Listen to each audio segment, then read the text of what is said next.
Hi everyone, welcome to our episode of Techno Hacks. In today's video, I'm going to show you how to download Pokemon Go on your Android device. Watch the video till the end and don't forget to subscribe to our channel by hitting that subscribe button.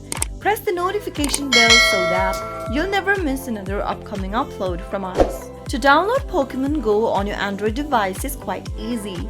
First, make sure that you are connected to a Wi-Fi or a cellular data, and once you are, tap open your Play Store. In the search box at the top of the screen, type in Pokemon Go and perform your search. Once you find the application that looks like this, click on the install button to begin the downloading process. Wait until the application is downloaded on your Android device. Pokemon Go is a reality mobile game. It is part of the Pokémon franchise and it is developed and published by Niantic in collaboration with Nintendo and Pokémon Company. You can find the application for your iOS and Android devices.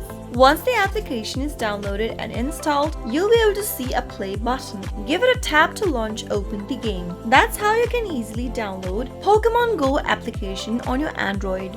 I hope the tutorial was helpful to you. If it was, go ahead and give us a thumbs up. I'll be back soon with more videos like this. Thank you for watching.